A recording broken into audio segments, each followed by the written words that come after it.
So I hosted one of our guests who had done a report on the occupied spaces in the southeast. Occupied spaces, I'm talking about occupied by herdsmen, Fulani herdsmen, not just herdsmen, those who are armed herdsmen, militia, if you like, what have you, There is 900 locations he mentioned. I doubted it. I doubted it for a bit, but with what he was saying, he made some point, because I mean, this is not something that I would say that I did, but somebody researched it, went to those locations, and brought out this particular report. And I had a conversation with him on the channel, as on Signature TV, and it was scary, to say the least. And I think that is something that people should take seriously. The governors of the Southeast is something that they should start thinking of. I know that there are a few governors in the Southeast who are doing something significant in their states. I mean, we're talking significant, not just mouth. I mean, we know the Enugu state government doing a lot, and he's probably even taking this thing into the digital stretch. But I think that we should have some holistic togetherness when it comes to security summit, especially across the Southeast. Something happened recently in Delta State. There's continuous kidnapping of people in Delta State, and they have been largely attributed to Fulani Herdsmen.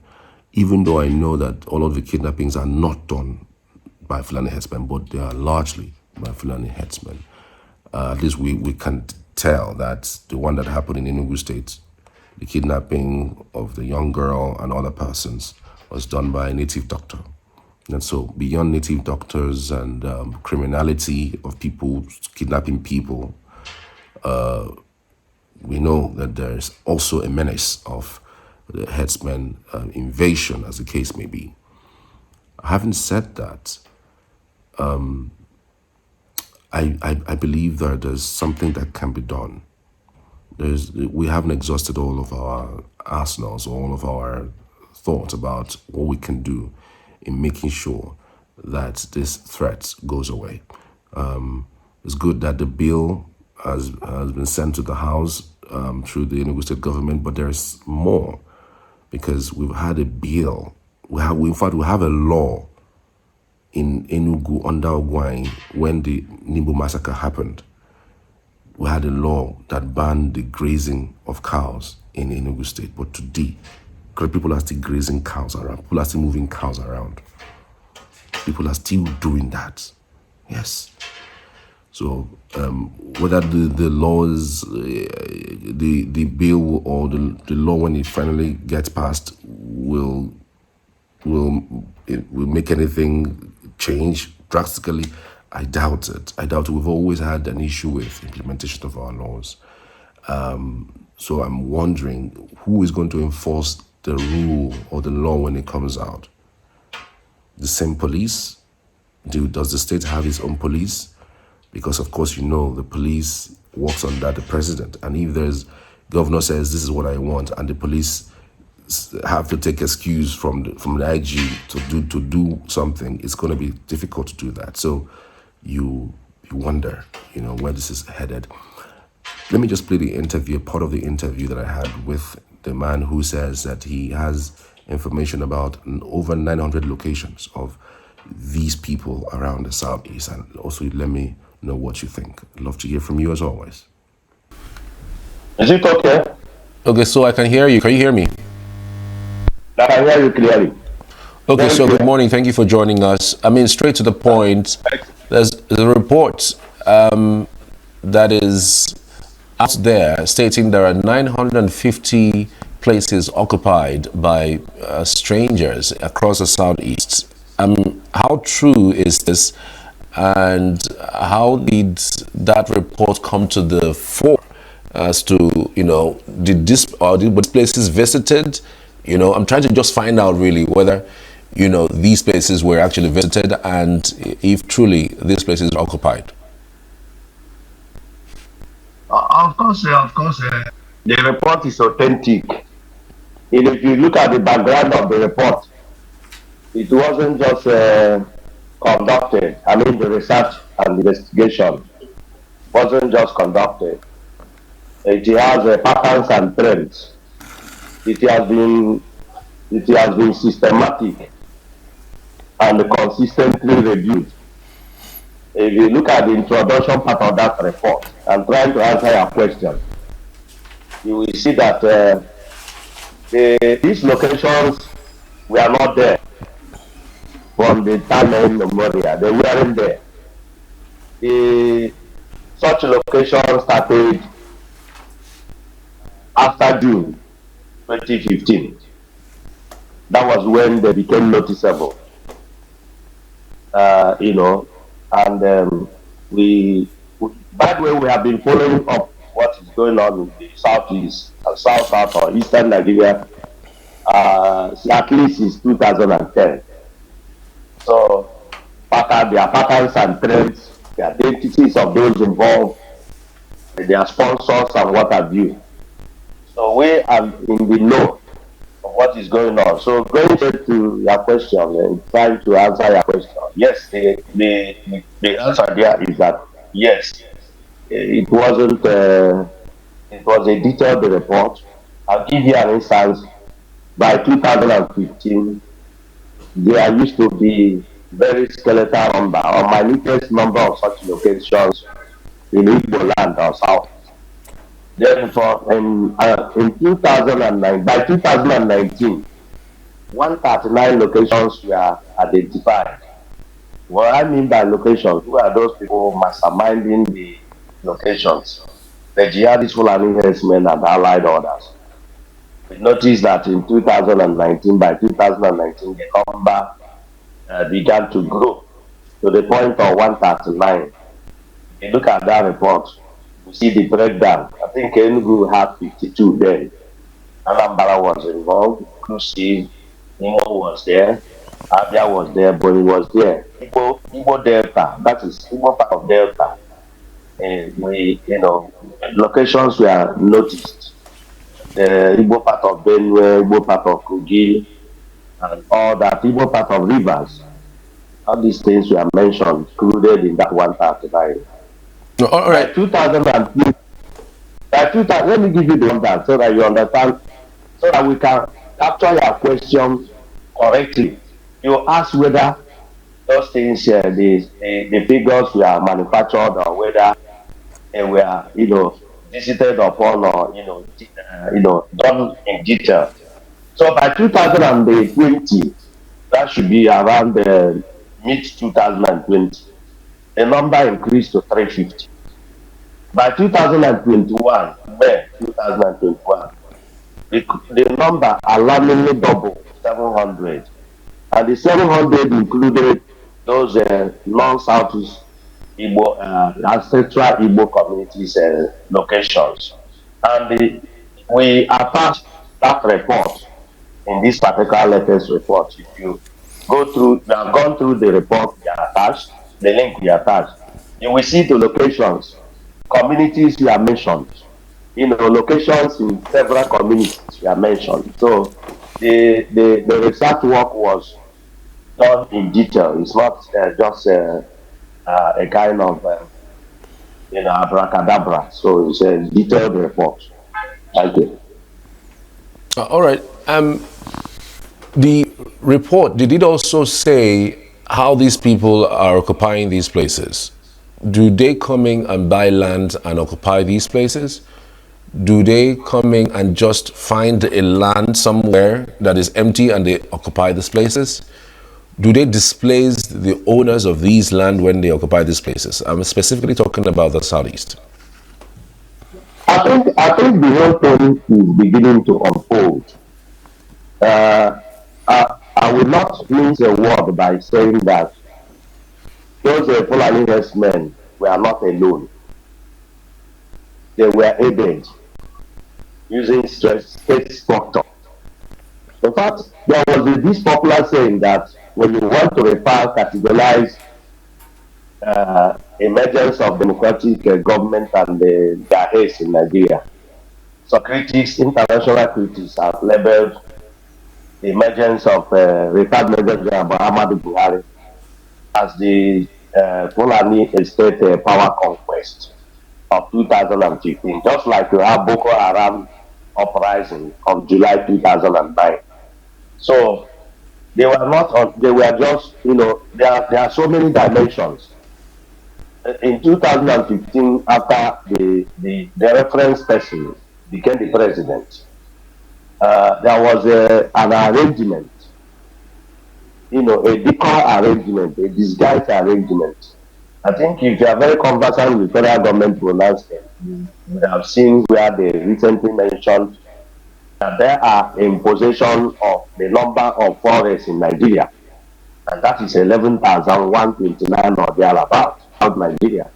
So that was actually done in late 2015.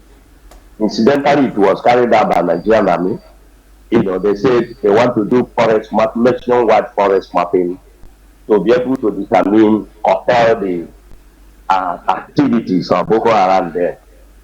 Now, at the end of the day, we don't know how the number, the result of that national forest mapping got into the hands of wrong parties.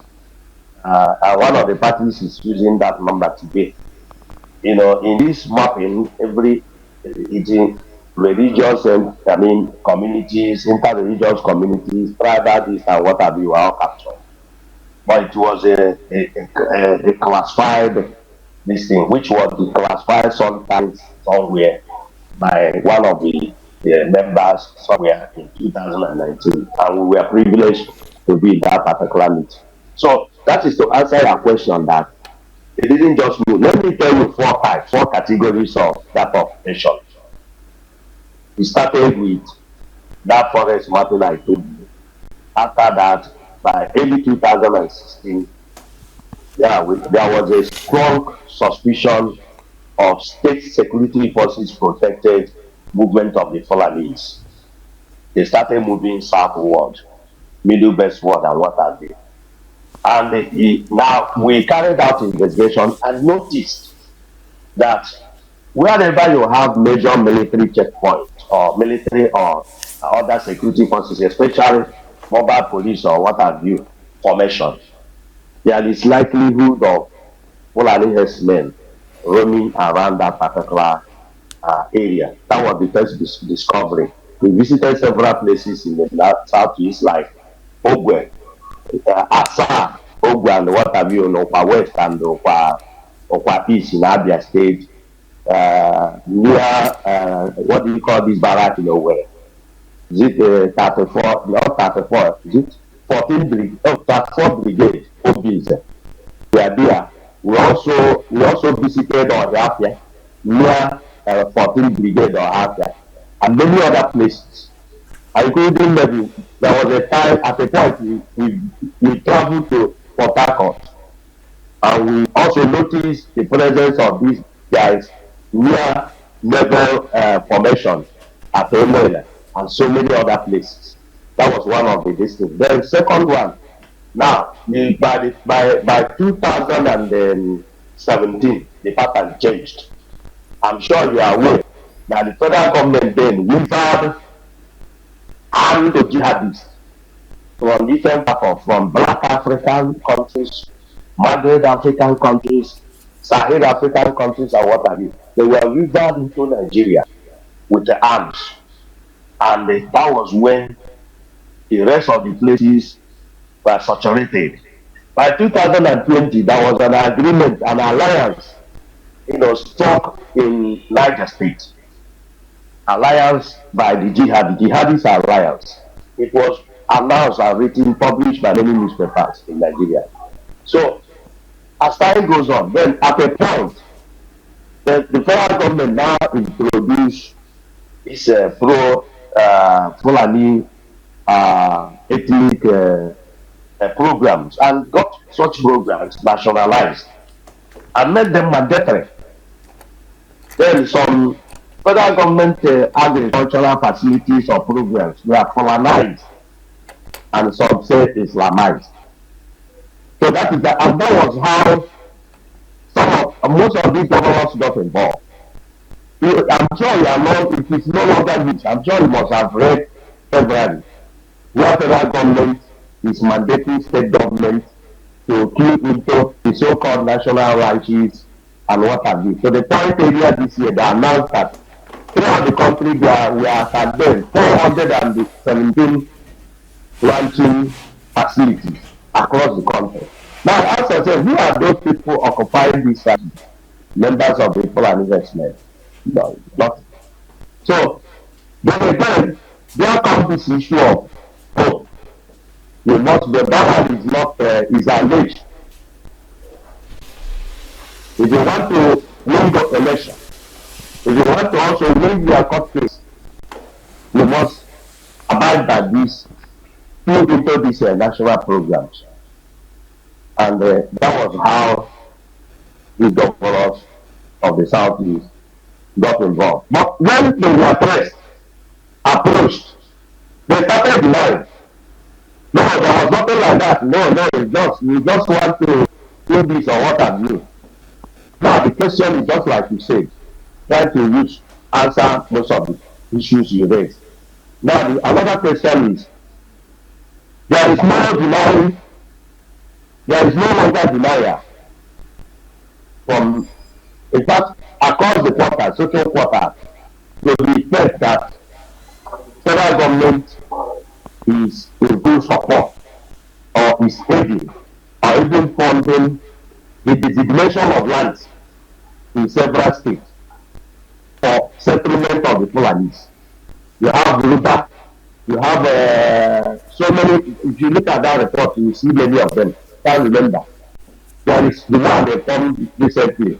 Now, last year, was it 2013, they formed Ministry of Livestock Affairs, and so on and so on. Go and check out the persons who are people in those programs and what have you.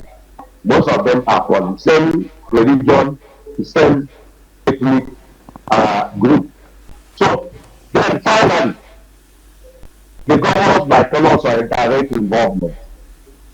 It is a well-known fact that throughout Nigeria, going by the provisions of the 1999 Constitution, federal government does not issue C of O. Local government chairman does not issue C of O. The issuance of C of O is left in the exclusivity of the governors. Now, if you look at that publication to research, you see statistical backup, like what I mean, the incident in Abia State and Obinga, to be precise. Another incident in Ohaji, or two communities in Ohaji, Egbema, in Imo State. So you ask yourself, who are those that issue these jihadis, certificate of occupancy? That in the case of, there is a place near Obon, whatever in Aba. One of the traditional leaders there raised alarm that the Fulani jihadis have acquired over 5,000 plots of land. Now let me finally rest my case by telling you who are involved. In some cases, some traditional leaders are involved. In some cases, you have what we call troublesome millionaires and billionaires involved. In some cases, you have top government foreigners as agents of this procurement.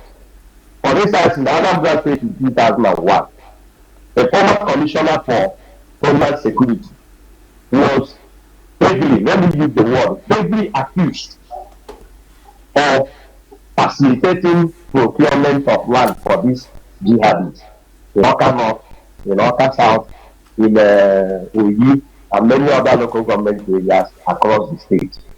So that is the case. So it's no longer feeding. Then another one is what is it? This idea of seeding land. State government compelling some communities to seed their farm settlements, farmlands, bushes, and forests for this federal government project. Then the moment those lands are seeded, with in disguise, but with state government affected. I mean, some state government always approach such communities with, I mean, deceit, telling them that look, they want to build a world class this or that, they have the cost of it. At the end of the day, the land will secretly be transferred to federal government, who will now transfer the land to these jihadists. And of course, the patrons of the jihadists, I mean, Fulani Herdsmen in Nigeria, they have patrons. And their patron board is still a registered organization in Nigeria. And they have severally come out to defend these jihadists. And so that was the time the regional attack intensified for cautioning the Southeast governors to be careful of the attack. So that is exactly what is happening. And look at what is happening in Kenya, and so on and so forth. So my brother, these are the parties, the patterns and threats by which all these Igbo lands have been seeded. Now you have to say, what is the landmass of Southeast? The region by region, Southeast is occupying only 29,525 square kilometers, which is 3 times lower, approximately 3 times lower than the landmass of Niger State alone. Niger State landmass is 76,363 square kilometers, approximately 3 times more than the total landmass of the Southeast. And why I mention Niger State is that Niger State is a middle belt or north central agro-fertile state that has the capacity to swallow all the cows in Nigeria they are rearing. So what are they doing here in the Southeast? With a tiny landmass of 59,555 square kilometers. So who is following who? Why? What is it? Okay. All right. Can you really claim that the place is occupied if the locals are aware of this, the presence of these people? Like you mentioned, a few chiefs, a few Igwes are aware of their presence. Can you really claim that they are occupying your land if, people who are the original owners of those lands are aware and they allowed it? Now let me go straight to the point. It's very funny. There is a link we are attaching that report. I have just made reference to it.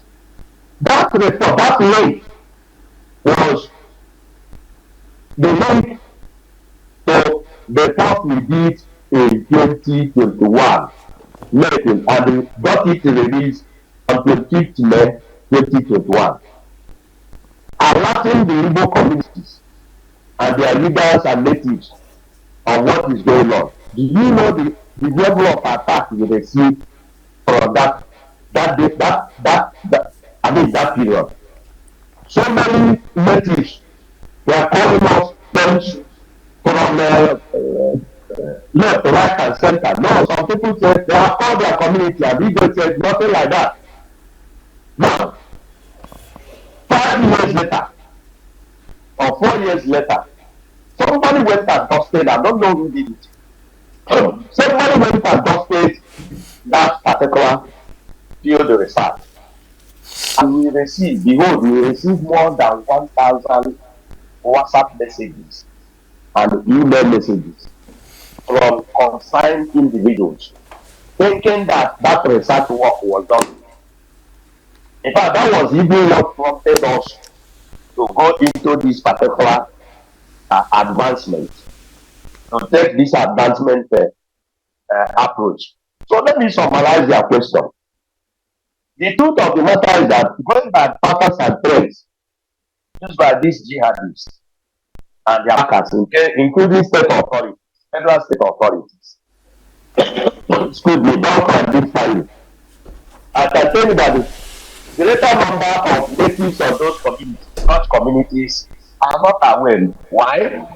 Because those occupiers, the Fulani Herdsmen, are not there with them in their market squares or schools or township. I mean, they are town, what do you call it, these urban areas. How do they occupy? They move at night. In Nigeria, they are referred to as people of the forest, while the Jaws are referred to people of the water people. So they move at night, late night, incidentally and unfortunately under the protection of the deployed security forces. So that's how they move. And where did they move to? To isolated settlements like communal farmlands, farm settlements, bushes, forests. Forests include all those forests dedicated or designated for all these